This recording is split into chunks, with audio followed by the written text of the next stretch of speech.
Selamat datang di channel Simar Imam. Sembari mendengarkan tinggalkan like dan komentarnya bosku. Jangan lupa pasang headset kalian. Siapkan kopi dan camilan. Lupakan pahitnya kehidupan. Mari kita dengarkan sambil rebahan. Penembak jitu terbaik. Bab 85.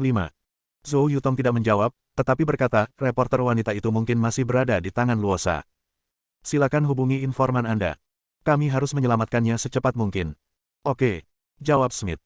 Smith dan informan membuat janji untuk bertemu di bar karaoke terakhir kali, dan Li An serta Zhou Yutong menemani mereka.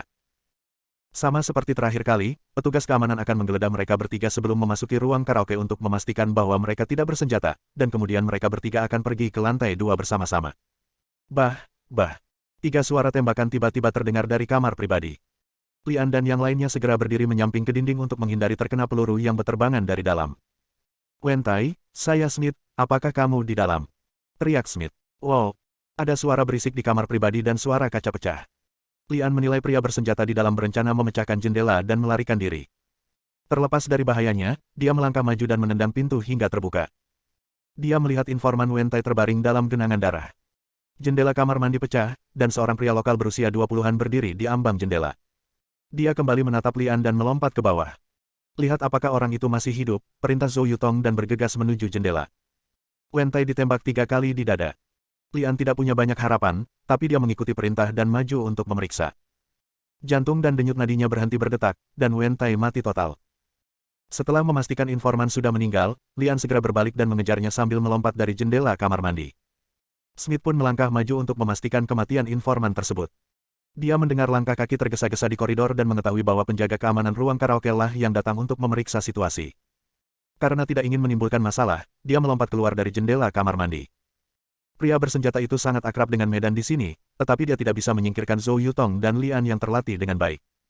Pada akhirnya, dia tidak punya pilihan selain bergegas ke kantor polisi.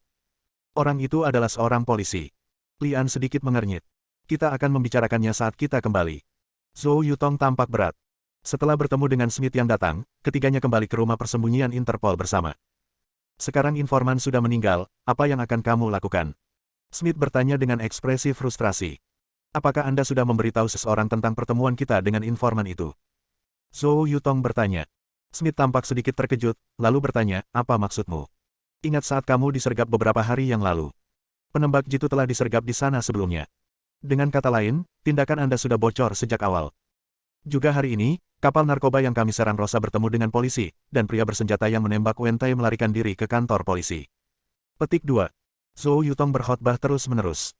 Smith mengerutkan kening dan berkata dengan suara rendah, apakah Anda mencoba mengatakan bahwa kita memiliki masalah internal dan ada tahi lalat? Zhou Yutong mengangguk.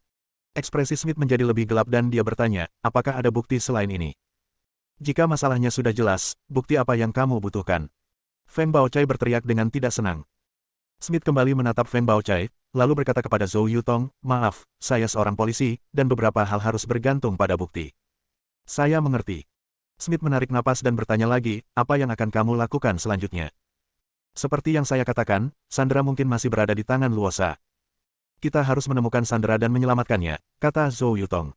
Smith terkejut dan bertanya, apakah kamu ingin pergi ke sarang Rosa? Zhou Yutong mengangguk. Tidak mungkin. Saya telah menyelidiki Rosa selama 3 tahun. Orang itu adalah orang yang sangat berhati-hati. Tidak ada yang tahu di mana sarangnya. Smith menggelengkan kepalanya dan berkata, bagaimana jika itu orang Luosa sendiri?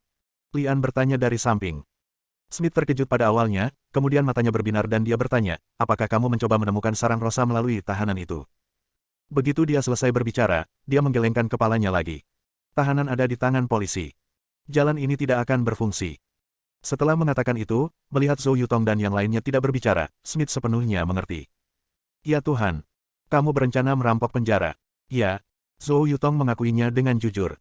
Smith menggelengkan kepalanya dan berkata, tidak, saya tidak bisa membiarkan Anda melakukan ini. Sekalipun ada tahi lalat, Anda tidak dapat mengambil tindakan terhadap polisi setempat tanpa bukti pasti untuk membuktikan siapa tahi lalat sebenarnya. Anda tahu, polisi kami sangat ketat dalam hal prosedur. Saya akan melaporkan masalah ini kepada atasan. Saya yakin akan ada jawaban segera. Li An tidak menunggu Smith selesai berbicara, dan memukul bagian belakang kepalanya. Begitu tubuh Smith lemas, dia terjatuh ke tanah dan kehilangan kesadaran. Maaf, kita tidak punya banyak waktu untuk disia-siakan. Nyawa Sandra akan dalam bahaya kapan saja. Zhou Yutong berkata dengan nada meminta maaf dan memerintahkan Lian untuk mengikat Smith dan melemparkannya ke tempat tidur. Setelah itu, semua orang mengemas peralatan mereka untuk merampok penjara. Kantor polisi setempat. Para tawanan tidak dikurung di dalam sel ketika mereka dibawa kembali, tetapi ditempatkan di sebuah kantor di kantor polisi. Dasar bajingan, lebih lembutlah. Teriak tahanan itu kepada polisi yang sedang merawat lukanya. Saya minta maaf. Polisi itu meminta maaf dengan cepat. Saya lapar. Mengapa makanan belum diantar? Sikap narapidana itu sangat arogan. Kami sudah menelepon.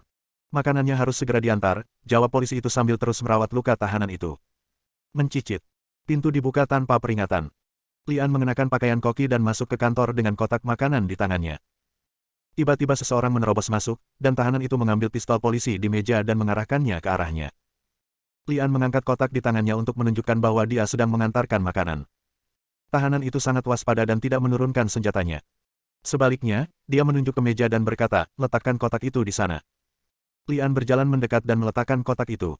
Buka. Tahanan itu mengikuti instruksi dan berkata, perhatikan dan bergerak perlahan. Lian perlahan membuka tutup kotak itu. Bau daging tercium dari dalam. Tahanan itu menjulurkan lehernya dan melihat ke dalam, dan melihat seekor merpati panggang. Dia merasa senang dan mengulurkan tangan untuk mengambil merpati itu. Saat pihak lain mengulurkan tangannya, Lian, yang berdiri di samping, tiba-tiba bergerak, mengangkat kakinya dan menendang pistol polisi dari tangan tahanan, lalu meninju dagu polisi itu. Dagu adalah salah satu poin penting seseorang. Lian meninju dengan sangat keras dan membuat polisi itu pingsan dengan satu pukulan. Jangan bergerak. Lian mengulurkan tangan untuk menangkap pistol polisi yang jatuh dari udara dan mengarahkannya ke tahanan. Tahanan itu secara naluriah mengangkat tangannya, tenggorokannya bergerak dan dia ingin memanggil seseorang tetapi tidak ada suara yang keluar. Sambil menodongkan pistol ke tahanan, Lian mundur dan menutup pintu serta menguncinya dari dalam. Kemudian dia berjalan mendekat dan mengeluarkan borgol dari polisi dan memborgol tangan tahanan di belakang punggungnya. Siapa kamu? Tahanan itu akhirnya kembali tenang dan bertanya. Diam, jika kamu mengatakan sepatah kata pun aku akan menembakmu.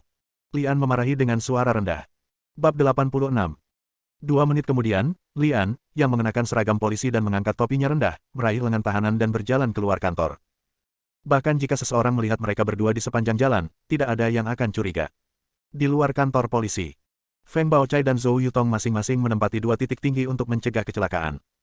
Long San dan Bai Junan mengendarai van dan menunggu di luar kantor polisi. Lian mengantar orang-orang ke dalam van. Feng Baochai dan Zhou Yutong menunggu sampai mobil keluar dari jalan sebelum meletakkan senapan sniper mereka dan meninggalkan tempat kejadian. Kami bertemu 5 menit kemudian, mengemudikan van selama setengah jam lagi, lalu naik perahu kecil dari sungai ke tempat terpencil di hutan sebelum berhenti.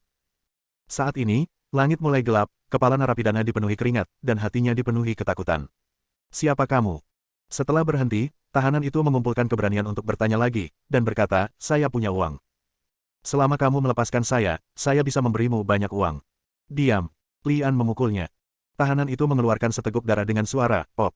Ada 2 gigi besar di dalamnya, dan pipinya bengkak. Long San dan Feng Baochai melakukan pengintaian di sekitar mereka, dan setelah memastikan bahwa mereka aman, mereka kembali ke tim dan menjaga lingkungan sekitar dengan senjata. Tidak ada yang berbicara, dan tahanan itu diserahkan kepada Bai Junan. Bai Junan mengeluarkan jarum perak dan menusuk tubuh narapidana. Ekspresi narapidana menjadi tidak wajar dan tubuhnya terasa gatal. Awalnya dia bisa menahannya, tapi tak lama kemudian dia menyeringai dan berguling-guling di tanah. Apa yang kamu lakukan padaku? Tolong, berhenti, cepat berhenti. Biarkan aku pergi, tolong biarkan aku pergi. Apa yang kamu inginkan? Katakan padaku, dan aku akan memberikan apapun yang kamu inginkan. Teknik Bai Junan disebut One Ye Mind Eating Technique, yaitu jarum perak yang merangsang titik-titik gatal di tubuh untuk meningkatkan rasa gatal. Ada 3 level dan total 9 level.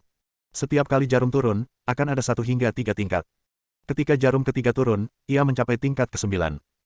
Ini seperti puluhan ribu semut yang menggigit di dalam tubuh, bahkan dewa pun tidak dapat menahannya, dan tidak dapat berhenti meskipun ia menggores dagingnya. Suntikan pertama baru saja diberikan, dan rasa gatalnya baru mencapai tingkat 1 atau 3, dan pria di depannya tidak tahan lagi. Bai Junan dapat menjamin bahwa bahkan agen yang terlatih hanya dapat menahan suntikan kedua paling banyak. Itu dia. Bai Junan mencabut jarum perak itu dan berkata. Zhou Yutong mengambil foto reporter wanita tersebut dan bertanya, apakah Anda melihat wanita ini? Tahanan itu melihat sekilas foto itu dan mengangguk, saya sudah melihatnya. Di mana dia? Zhou Yutong bertanya selanjutnya. Saya tidak tahu. Mata tahanan itu berkedip-kedip, jelas-jelas berbohong. Bai Junan menusuk lagi jarum perak yang dicabut, langsung mengurangi rasa gatal ke tingkat 1 atau 3. Tahanan itu berguling-guling di tanah dengan sedih dan berteriak, "Maaf, tolong lepaskan saya kali ini." Dia ada di tangan Bos Rosa. Zhou Yutong mengedipkan mata, dan Bai Junan mencabut jarum peraknya. Tahanan itu merasa jauh lebih baik, tetapi dia penuh dengan pantangan terhadap Bai Junan dan jarum perak di tangannya. "Kamu akan membawa kami mencari Luosa, kan?" Zhou Yutong bertanya. Ketika Luosa disebutkan, kilatan ketakutan melintas di mata tawanan, tapi dia tampak tersentak ketika dihadapkan dengan jarum perak di tangan Bai Junan. "Aku bisa mengantarmu ke sana, tapi kamu harus menyetujui suatu syarat." Tahanan itu berkata. Melihat kilatan kemarahan di mata Zhou Yutong, dia segera berkata, "Kamu tidak tahu Luosa, dia adalah orang yang sangat kejam. Titik. Jika dia tahu bahwa saya mengkhianatinya, dia akan melemparkan saya ke kolam buaya untuk memberi makan buaya. Permintaan saya sangat sederhana, selama Anda membawa saya pergi, bahkan jika Anda menyerahkan saya ke tangan Interpol, sebagai selama kamu tidak melepaskanku. Bunuh saja aku, Rosa. Bawa kami menemui Luosa dulu," perintah Zhou Yutong. Oke. Tahanan itu menjawab dengan gemetar. Di bawah kepemimpinan para tawanan, Lian dan rombongan mengemudikan perahu bola-bali di anak-anak sungai Meigong, melewati medan yang semakin kompleks dan terpencil. Bahkan di siang hari, tanpa pemandu yang paham dengan kondisi jalan yang memandu perjalanan, Anda bisa saja tersesat di sungai ini kapan saja. Untungnya, Lian dan rombongan membawa peralatan elektronik canggih dan mencatat rute yang mereka lalui sepanjang perjalanan, sehingga terhindar dari kehilangan arah di kemudian hari. Semakin dekat ke sarang Luosha, semakin lambat perahu itu bergerak, dan berhenti total saat hari mulai gelap. Menurut tahanan tersebut, sarang Luosa berjarak 3 km. Lian dan rombongannya meninggalkan kapal dan para tahanan dan menuju sarang Rosa dengan berjalan kaki. Sarang Luosha terletak di tempat terpencil dan dijaga ketat. Kalaupun lokasinya sudah ditentukan, sangat sulit untuk mencabutnya. Tidak lama setelah Lian dan yang lainnya mendarat, mereka bertemu dengan penjaga. Agar tidak memperingatkan musuh lain, Lian dan kelompoknya hanya bisa menggunakan pisau untuk membunuh target, yang sangat merepotkan dan memakan waktu.